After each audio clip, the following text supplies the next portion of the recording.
Marissa tinha 23 anos quando combinou um encontro com quem ela achava ser um rapaz de 25 anos da cidade chamado Luke. Os dois estavam conversando no Tinder e pareciam se dar bem, então trocaram números depois de conversar por um tempo.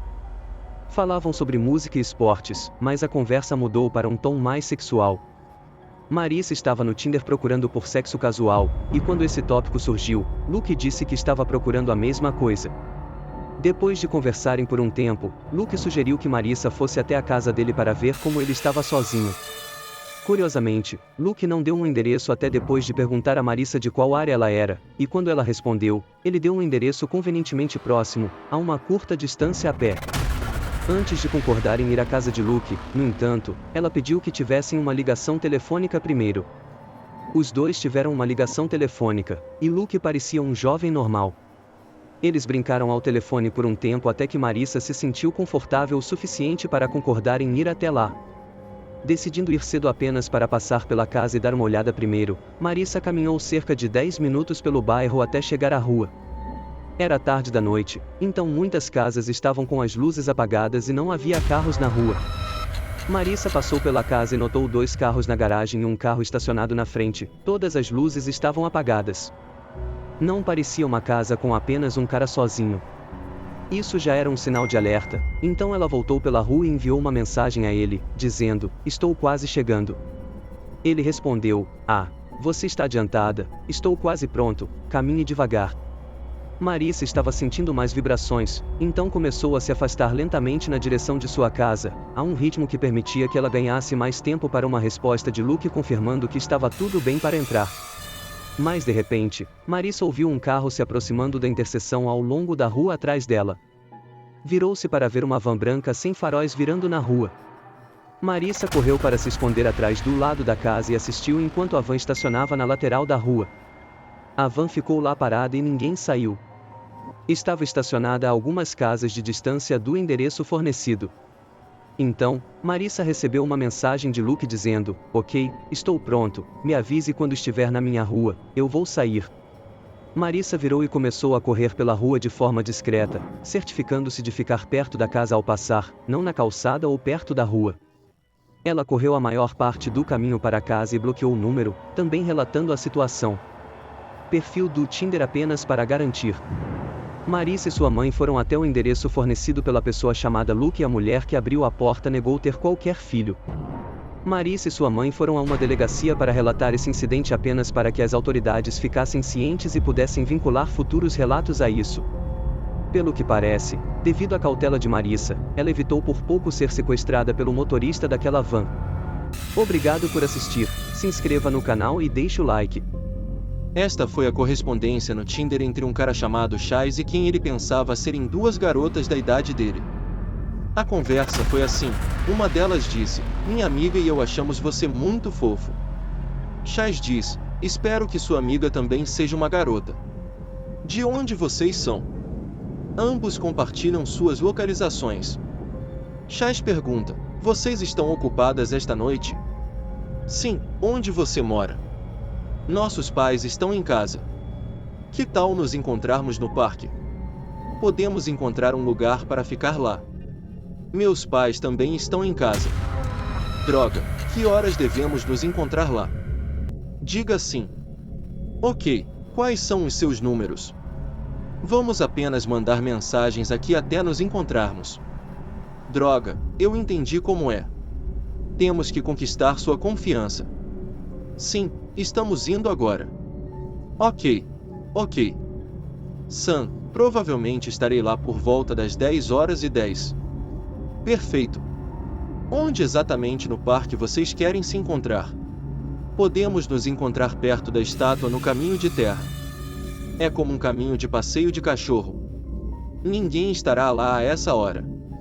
Então, podemos encontrar um lugar melhor a partir daí, juntos. Ok, pesquisei. Acho que sei como chegar lá. Vou mandar mensagem quando estiver lá. Ok, Chaz então chega ao destino no parque e envia uma mensagem dizendo que está lá. Ele segue com: "Isso é meio assustador. Vocês estão aí?" Esta foi a última mensagem que ele enviou antes de o perfil cancelar a correspondência e ele ficar sozinho na floresta no parque, em um caminho de terra totalmente vazio. Chai sabia, nesse ponto, que tinha sido enganado, mas ainda não sabia se foi apenas uma brincadeira ou se caiu em uma armadilha. Mas então ele começou a ouvir barulhos na floresta, como o estalo de galhos e folhas no chão, indicando que estava sendo observado. Ele já tinha o telefone em mãos, usando-o como lanterna para navegar até o ponto de encontro combinado. Então, neste momento, decidiu começar a gravar para sua própria proteção. Este foi o vídeo que ele capturou. Neste vídeo, você pode ver facilmente que, ao apontar sua luz para a floresta onde ouviu outro som, revelou alguém na floresta, que começou a correr para fora das árvores e perseguir Chais. Enquanto corria, Chais parou de gravar para desligar a lanterna e depois correu para dentro das árvores para se esconder. Ele começou a gravar novamente quando achou que havia perdido a pessoa que o perseguia. Ele continuou gravando o resto do caminho para fora do parque e de volta ao seu carro, para ter evidências em vídeo de qualquer coisa, caso ocorresse um cenário pior. Felizmente, Chai chegou de volta ao seu carro e em casa inteiro. Ele tentou relatar o perfil ao Tinder apenas com base nas capturas de tela que tirou, mas o Tinder informou que não conseguiu encontrar perfis que correspondessem à descrição ou às fotos. Chais, obviamente, não foi sábio ao entrar em uma situação suspeita como essa. A recusa do outro perfil em fornecer o número, bem como encontrar qualquer pessoa pela primeira vez em um parque junto à floresta à noite, onde ninguém mais estaria por perto, são dois grandes sinais vermelhos de que isso era algum tipo de armadilha. Ele teve sorte de ter escapado. A garota que me enviou isso não foi a que deu match nesse perfil, foi sua amiga Madji. O perfil se chamava Invencíveis e afirmava ser algum cara ou melhor, um par de pessoas, incluindo essa pessoa chamada Chelsea, que pagaria alguém para chutar o homem na foto nas partes íntimas.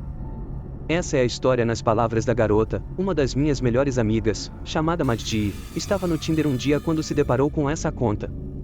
Supostamente, era dedicada a encontrar pessoas para chutar um cara nas partes íntimas, com pagamento entre $50 e $100. Claro, minha amiga precisando de dinheiro por causa da pandemia e tal, deslizou para a direita nele. Ele rapidamente a respondeu que várias pessoas estavam envolvidas nisso, incluindo uma garota chamada Chelsea. Não temos certeza se eles eram realmente reais até hoje. Vivemos em uma cidade pequena na Pensilvânia, e essa conta estava listada em algumas cidades distantes em Clearfield. Minha amiga Madji, é claro, ficou um pouco cética sobre isso, então ela me mandou uma mensagem para que eu pudesse ter algum tipo de apoio quando ela fosse fazer isso. A conta afirmava que estavam fazendo isso para um vídeo do YouTube e que o cara que estava sendo chutado havia perdido uma aposta em um bar alguns fins de semana antes. Concordamos em acompanhar minha amiga porque eu também estava um pouco cética, mas tinha confiança suficiente de que poderia protegê-la se as coisas acontecessem de sair do controle. No dia seguinte, depois que minha amiga concordou em se encontrar com as pessoas, partimos em direção a Clearfield. O endereço que a conta nos deu levou a um hotel aleatório em Clearfield, o que já nos deixou um pouco incomodadas. Toda a situação parecia estranha. Vale a pena incluir que minha amiga Madji nunca mencionou que traria alguém com ela. Chegamos ao hotel e ficamos sentadas por talvez 1 hora, se não um pouco menos, esperando a pessoa nos responder. Eles acabaram dizendo que estariam um pouco atrasados e para ficarmos tranquilas. Após a espera prolongada, a pessoa mencionou eventualmente que estava de volta à cidade. Em vez de nos encontrarmos no hotel, eles sugeriram que fossemos direto para a casa deles. Já era tarde, então ficamos um pouco apreensivas. Devo incluir que minha amiga Madji nunca mencionou que traria alguém consigo. Eu estava me sentindo um pouco estranho, mas eu tinha confiança de que poderia defender minha amiga contra qualquer dano que pudesse acontecer a ela, então partimos para a casa desse cara e em menos de 10 minutos eventualmente chegamos lá. Inicialmente, me senti aliviado, pois o endereço que ele nos deu levava a uma casa grande normal, bem ao lado da estrada principal, mas após uma investigação mais aprofundada, havia um galpão com uma aparência assustadora atrás da casa, com um homem ainda mais assustador espiando pela porta do galpão. Minha amiga Madji estacionou na frente do galpão e me disse para esperar no carro, o que imediatamente me fez temer o pior, mas confiei nela para ler a situação e saber o que estava fazendo. Afinal, ser pago para chutar um cara aleatório nas partes íntimas parecia um sonho. O cara saiu do galpão parecendo ainda mais assustador do que antes, magro, com cabelos que ultrapassavam os ombros, parecendo nervoso e agitado, nada parecido com o cara do perfil do Tinder. Ouvi minha amiga perguntar a ele, trouxe meu amigo apenas como precaução, tudo bem? E nesse instante vi sua expressão mudar, mais um sinal vermelho para mim. Ele gaguejou, sim, está bem, eu acho. Saí do carro e a segui, com uma faca no bolso, apressadamente, e entramos no galpão, momento em que comecei a imediatamente lamentar nossas decisões até aquele ponto. O galpão estava imundo, cheio de itens aleatórios e caixas, com um vaso sanitário no canto. O cara, que percebi rapidamente ser um viciado pela maneira como agia nervoso e agitado, estava agora em pé, solenemente no canto, configurando seu laptop para gravar o evento. Fizemos algumas conversas constrangedoras enquanto ele fazia isso, momento em que notei algo que também me incomodou. Esse cara aleatório tinha o Snapchat instalado em seu computador, de onde sua amiga Chelsea estava nos mandando mensagens. Posso estar sendo paranoico, mas algo nisso me disse que ele era, na verdade, Chelsea, e ele precisava de outro dispositivo para snapchatar conosco e parecer que era outra pessoa. Depois de configurar a gravação, ele parecia irritado e tenso, como se realmente não achasse que seria chutado nas partes íntimas naquele dia. Ele se virou, e minha amiga continuou com o que estava fazendo com ele, e logo depois ele perguntou em um tom superficial, o que vocês estão fazendo hoje à noite? Vocês fumam? Referindo-se à maconha. Nós dois respondemos rapidamente que não e que tínhamos outros compromissos, apesar de ambos fumarmos. Maggie rapidamente pegou o dinheiro dele, e saímos. Isso pode não parecer estranho para uma pessoa comum, mas não consigo deixar de sentir que se eu não estivesse lá, algo ruim teria acontecido. Depois que saímos, minha amiga mencionou que antes de chegarmos, a tal pessoa Chelsea ofereceu alugar um quarto de hotel e comprar pizza para ela. Não gosto de pensar no que teria acontecido se eu não estivesse lá, mas no fundo, sei que algo muito mais malicioso havia sido planejado, com base no relato da minha amiga. É seguro assumir que o homem na foto não era o mesmo cara que conheceram no galpão e que essa pessoa Chelsea não existia. Maggie e sua amiga foram inteligentes em entrar na situação juntas, pois sempre há mais segurança em números. Este é mais um exemplo de por que você nunca pode ser cuidadoso demais com namoro online.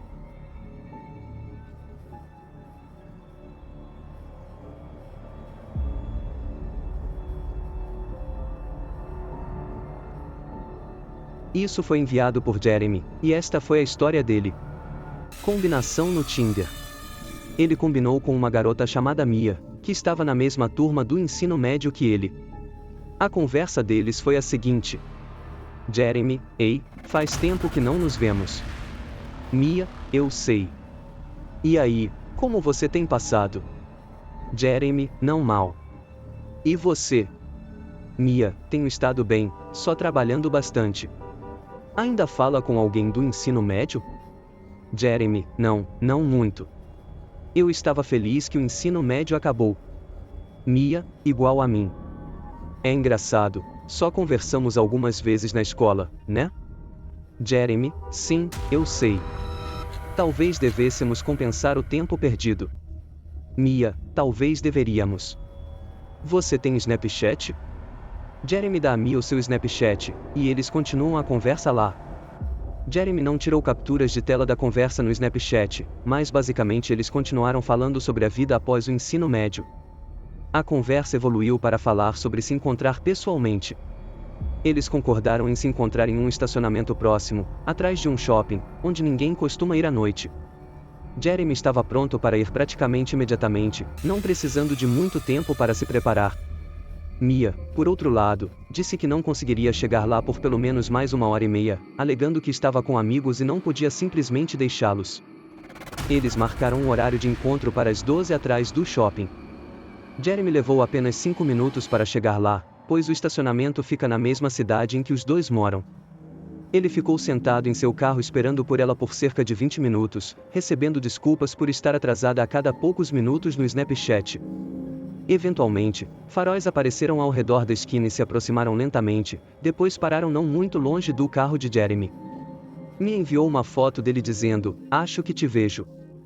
Então, Jeremy saiu do carro e percebeu que o carro parecia ser um Honda ou Hyundai, quando, na realidade, o carro que era postado em várias fotos de Mia no Instagram era um Jeep Cherokee. Imediatamente, Jeremy voltou para dentro de seu carro e foi enviar uma mensagem direta para Mia no Instagram. Enquanto isso, o carro do lado de fora estava buzinando para Jeremy. Ele abriu o Snapchat e mandou mensagem para ela: "Ei, saia do seu carro e deixe-me ver você primeiro." Demorou meio minuto para ela responder, então disse: "Não quero. Está tão frio. O que há de errado?" Neste ponto, Jeremy sabia que algo estava errado, então entrou em seu carro e começou a dirigir para casa, mas o carro seguia buzinando. Jeremy decidiu pegar a rodovia, momento em que o carro atrás dele sumiu. Jeremy parou na beira da estrada para bloquear a conta do Snapchat, mas eles já tinham vencido, então ele foi para casa. Quando chegou em casa, ele já tinha recebido uma mensagem direta da verdadeira Mia.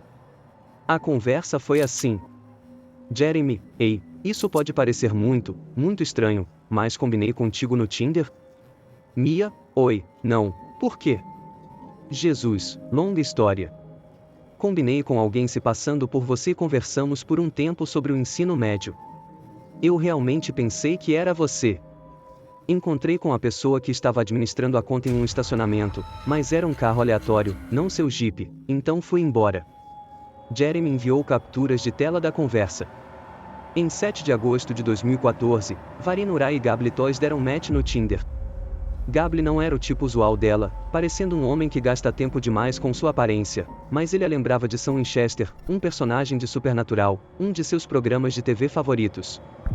Gabby começou com uma mensagem ousada e agressivamente direta, dizendo: "Você parece deliciosa, quero fazer coisas sujas com você", ao que Varina responde: "Isso costuma funcionar?" Gabby então pergunta se ela pode ser ousada na cama, ao que ela responde: "Provavelmente não, depende." Gabby pergunta: "Depende do quê?" E Varina responde: "Do que eu bebi, haha."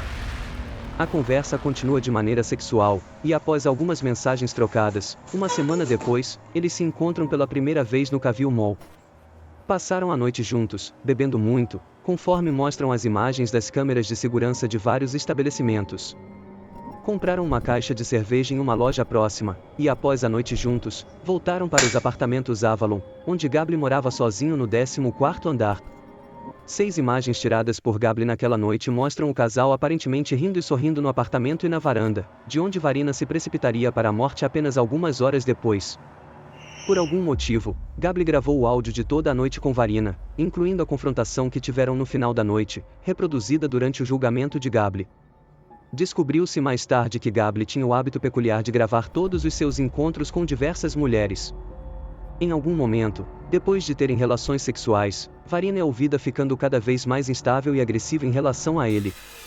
No entanto, à medida que a noite avança, Gabby é ouvido na gravação recusando-se a deixá-la ir, e os gritos aterrorizados de Varina para deixá-la ir para casa são silenciados quando ele a tranca do lado de fora na varanda.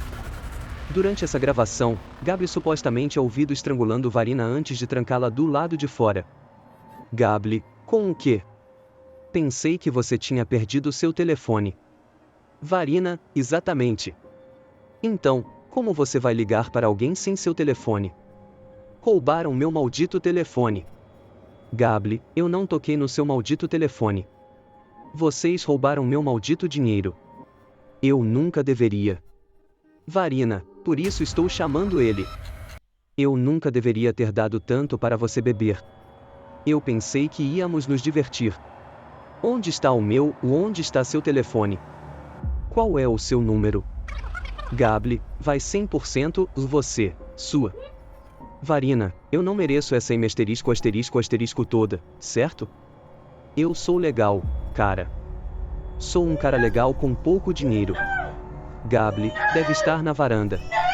"Bem, eu tenho um monte de dinheiro." Varina: "Por que meu *** de dinheiro parou?" "Calma, por favor. Você. Eu não estou descendo porque você bebeu demais, certo? Eu não estou descendo porque bebi demais e tenho um monte de dinheiro na Nova Zelândia. Isso não é engraçado. Vai-se *****. Você sabe, acalme-se, por favor. Você sabe como eu estou aqui, porque ninguém mais está. Você sequer se lembra do que estava fazendo comigo meia hora atrás? Estava me assustando. Você me bateu sem motivo. Exatamente por quê? Por que você disse que achava engraçado ou algo assim? Não é. Eu disse a você no áudio. Gable, você tem sorte de eu não te jogar da minha maldita varanda, junto com várias outras ameaças. Vai-se F asterisco asterisco asterisco. Não é sobre ela, é sobre o que você precisa.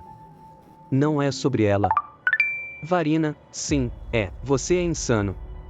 Não é sobre o que você precisa, é sobre você se F asterisco asterisco asterisco agora. Veja, eu pensei que você estava brincando, e eu já aguentei o bastante. Isso é F asterisco asterisco asterisco. Vai-se F asterisco asterisco asterisco. Você tem sorte de eu não te jogar da minha maldita varanda, seu maldito psicopatazinho de M asterisco asterisco asterisco. Quem diabos você pensa que eu sou? Gable, agora o que? O que você tem a dizer? Diga. Varina, não. Você está tentando me matar, Por que você tentou me bater com isso? Ei, F asterisco asterisco asterisco, se. Fica evidente que tanto Gable quanto Varina estavam muito bêbados, sendo Varina mais incoerente em suas palavras. Varina aparentemente achou que a única maneira de escapar seria tentar descer pelo prédio, o que resultou em sua queda da varanda para a morte. Gable, que tinha 28 anos na época, foi preso por sua morte, mas acabou sendo absolvido de todas as acusações. A acusação alegou que Gable trancou Varina na varanda após uma acalorada discussão e, quando ela tentou escapar, presumivelmente para um andar inferior, ela caiu para a morte. A equipe de defesa de Gable afirmou que Varina estava extremamente intoxicada e agindo de maneira irracional antes de sua trágica queda. Os promotores argumentaram que Gable havia estrangulado Varina, a havia prendido e a deixado tão assustada que ela sentiu que não tinha escolha a não ser escapar a qualquer custo. Uma gravação de áudio da ligação telefônica de Gable com seu pai logo após o incidente foi eventualmente divulgada. Nela, Gable é ouvido contando ao pai que as coisas se tornaram violentas entre eles e que ele a trancou na varanda, mas insistiu que não a empurrou. Gable, pai, eu posso ter um problema. Eu saí com uma garota hoje à noite e ela começou a ficar realmente agressiva. Estava tudo bem no começo, e a gente, você sabe, fez sexo na cama e depois disso, ela continuou bebendo, e nós dois estávamos bebendo, e ela pensava que era uma brincadeira ou algo assim, mas ela continuou me batendo e o que eu acho que ela pensava que era uma piada ou algo assim, mas ela continuou me batendo e eu tenho andado por aí com xícaras quebradas ao redor do meu prédio. Eu não sei o que fazer. Eu não a empurrei ou algo assim. Eu só estou andando pela área, e há 1 milhão de policiais por lá. Está realmente confuso. Eu não sei o que fazer. Eu só estou andando pela área, e vejo xícaras quebradas ao redor. Isso está realmente confuso. Por que isso continua acontecendo comigo? Eu juro por Deus que não a empurrei ou algo assim. Eu só a coloquei na varanda e fechei a porta porque ela estava me provocando.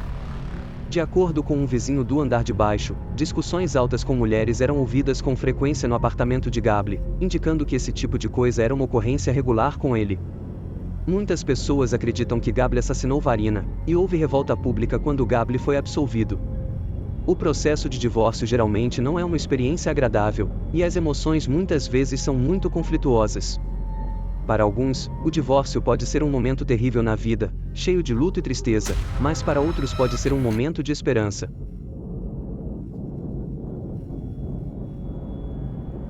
Início de recomeço para Joy Pipil, uma enfermeira de 39 anos de Sydney, Austrália. Seu recente divórcio com o ex-marido Alexander Villaluna seria um novo começo. Joy postou no Facebook Ano Novo, Novos Começos, acompanhado por uma foto sorridente dela. Desde então, ela compartilhou no Facebook fotos de flores enviadas por admiradores secretos e cartões de aniversário e presentes de seus 3 filhos, que a chamavam de melhor mãe possível, independente mulher. Em março de 2016, Joy estava usando o Tinder para encontrar um encontro. Joy, mãe de 4 filhos, cresceu nas Filipinas e depois mudou-se para Auckland, Nova Zelândia, para se tornar enfermeira. Mais tarde, ela e sua família se mudaram para Sydney, Austrália. No Tinder, ela fez match com Keith Collins, um empresário de 53 anos com 3 filhos e 4 enteados. Eles decidiram se encontrar para um encontro em 30 de março de 2016, jantando em um restaurante coreano. Enquanto terminavam o jantar, um homem se aproximou de Keith. Era Alexander, ex-marido de Joy. Ele perguntou a Keith o que estava fazendo com sua esposa, e, de repente, Alexander agarrou Keith pelo pescoço com o braço esquerdo e o esfaqueou no abdômen com uma faca de caça na mão direita. Joy gritava para que ele parasse, dizendo que estavam apenas jantando. Depois de esfaquear Keith várias vezes, Alexander virou sua atenção para Joy, sua ex-esposa de 35 anos.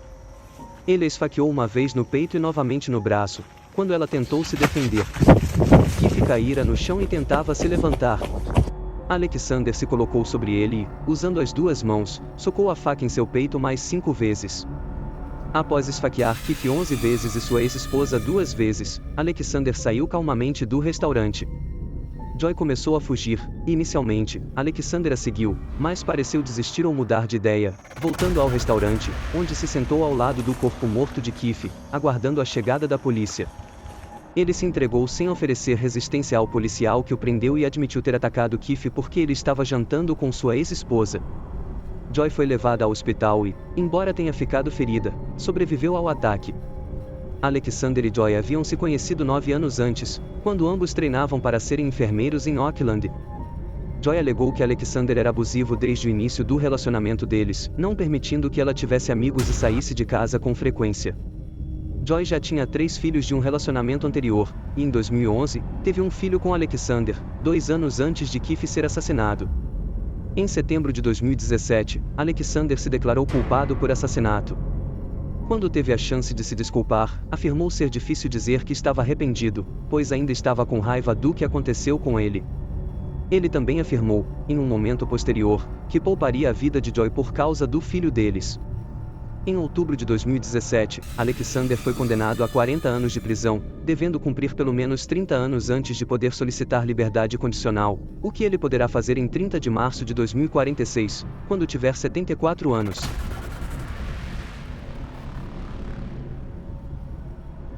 Na manhã de 26 de outubro de 2018, Grace Mann, de 21 anos, dirigiu-se de sua casa no condado de Essex para o aeroporto de Heathrow, em Londres, onde embarcou em seu voo para o Peru. Ela passou os próximos 10 dias viajando de ilha em ilha, antes de seguir para Auckland, Nova Zelândia, onde chegaria em 30 de novembro, 2 dias antes de completar 22 anos. Grace estava hospedada em um albergue, onde fez amizade com outros turistas e mochileiros. Conhecida por ser extrovertida e social, Grace passou a noite de 30 de novembro relaxando e decidindo usar o Tinder para conhecer alguém e talvez fazer alguns amigos locais durante a visita. Ela fez match com alguém chamado Jesse, e os dois começaram a conversar. Grace e Jesse marcaram um encontro para o dia seguinte, 1º de dezembro de 2018. Na manhã seguinte, Grace se arrumou e deixou o albergue para encontrar Jesse. Horas se passaram, e em algum momento da noite, Grace enviou uma mensagem a uma amiga, afirmando que o encontro estava indo muito bem e ela sentia uma conexão com Jesse. No entanto, pouco depois dessa mensagem, o telefone e a atividade nas redes sociais de Grace ficaram em silêncio. No dia seguinte, era seu aniversário, e muitos familiares e amigos enviaram mensagens de feliz aniversário a Grace, mas ela não respondeu a nenhuma delas. À medida que os dias passavam, a preocupação com Grace aumentava cada vez mais. Em 5 de dezembro de 2018, a família de Grace relatou seu desaparecimento à polícia de Auckland, esclarecendo a preocupação ao destacar que Grace estava, na verdade, carregando 2 celulares enquanto viajava, caso houvesse algum problema com um deles, para que ela ainda pudesse se manter em contato. Ambos os celulares de Grace estavam indo diretamente para a caixa postal desde 2 de dezembro. O pai de Grace viajou para a Nova Zelândia para realizar algumas buscas por conta própria. As imagens das câmeras de vigilância capturaram Grace deixando seu albergue exatamente às 17h37. Ela então caminhou até um bar e cassino chamado Sky City, que ficava bastante perto de seu albergue, e esperou lá por alguns momentos até ser vista encontrando e abraçando Jesse. Os dois entraram no Sky City por aproximadamente 90 minutos, enquanto tomavam algumas bebidas, e as coisas pareciam estar indo muito bem. Continuaram o encontro no próximo bar, conhecido como Mexican Café, onde tomaram mais algumas bebidas. Depois, seguiram para outro bar chamado Bluestone Room, onde as coisas pareciam se tornar mais íntimas entre eles, sendo vistos se beijando várias vezes. Jesse fez uma rápida ida ao banheiro, momento exato em que Grace enviou uma mensagem à sua amiga de volta para casa, dizendo que estava se divertindo muito no encontro. Jesse retornou, e os dois deixaram o bar às 21h40, de mãos dadas, dirigindo-se a um prédio conhecido como City Life Hotel, onde Jesse havia alugado um apartamento.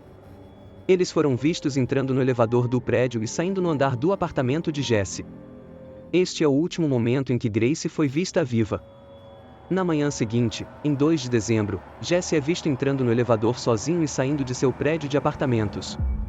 Ele é visto comprando um punhado de produtos de limpeza, além de uma nova mala grande, que ele coloca dentro de seu apartamento. Em seguida, ele deixa o apartamento novamente, pega um táxi e vai para uma locadora de carros local, onde aluga um veículo e segue para outro bar na área para se encontrar com um segundo encontro do Tinder no dia seguinte, após assassinar seu encontro anterior do Tinder. Este segundo encontro se tornou desconfortável rapidamente, e ela decidiu encerrar as coisas porque o achou realmente assustador, especialmente quando ele começou a falar sobre os melhores lugares para esconder um corpo. Ao término do segundo encontro, Jesse passou pela recepção de seu prédio de apartamentos e pediu emprestada uma máquina de limpeza a vapor de carpetes Rug Doctor. Ele a trouxe para seu apartamento e passou algumas horas lá dentro antes de aparecer novamente nas câmeras. Ele é visto trazendo um carrinho de bagagem de hotel até seu quarto e pouco depois reaparece no elevador com o carrinho de bagagem carregado com sua nova mala e muitas outras malas pequenas. Em seguida, ele leva o carrinho de bagagem até seu veículo alugado e carrega tudo dentro. Na manhã seguinte, por volta das 7 horas de 3 de dezembro, Jesse foi a uma loja próxima e comprou uma pá nova. Depois, retornou ao prédio de seu apartamento pouco depois das 9 horas. Ele parou em uma lixeira aleatória e jogou fora alguns itens, dirigiu até um serviço de lavanderia para limpar algumas roupas, e em seguida, levou seu carro alugado para ser completamente limpo. A polícia alcançou Jesse alguns dias depois e o trouxe para interrogatório. A polícia acredita que Jesse estava envolvido de alguma forma, devido à quantidade substancial de evidências contra ele. Na entrevista, Jesse admitiu ter encontrado Grace no Tinder e mencionou sua preocupação com o fenômeno do catfishing. Ele narrou os eventos da noite do encontro e afirmou que Grace estava viva quando a deixou. No entanto, ele não sabia seu paradeiro atual. Imediatamente, foi obtido um mandado de busca para o apartamento de Jesse, iniciando uma investigação forense. Apesar das tentativas de limpeza de Jesse, os investigadores conseguiram descobrir sangue em torno de seu apartamento usando luminol. Jesse foi entrevistado novamente em 7 de dezembro, 2 dias após sua primeira entrevista, e foi neste momento que sua versão para a polícia começou a mudar. Dirigindo-se ao Monte Erie, Jesse admitiu ter cavado um buraco, colocado Grace dentro de uma mala e enterrado. Ele também revelou ter jogado fora todas as roupas e pertences dela no lixo do Albert Park. Jesse foi preso e acusado do assassinato de Grace Mann. Durante o tempo na prisão, fotos de Grace tiradas por Jesse antes de colocá-la na mala, histórico de pesquisa no Google e dados de GPS do celular de Jesse levaram os investigadores às montanhas Erie, onde descobriram a mala com o corpo de Grace enterrado em um buraco. Jesse foi considerado culpado e condenado à prisão perpétua, com um período mínimo sem liberdade condicional de 17 anos. Durante esse tempo, mais 2 vítimas vieram à tona, acusando Jesse de agressão sexual após se corresponderem com ele no Tinder. Em outubro de 2020, Jesse foi condenado por mais 8 acusações relacionadas a esses crimes, sendo sentenciado a mais 11 anos de prisão, a serem cumpridos simultaneamente a pena de prisão perpétua que ele já havia recebido. Jessickson atualmente está detido na prisão de Oan, na Nova Zelândia, onde permanecerá. Obrigado por assistir, se inscreva no canal, deixe o like e compartilhe.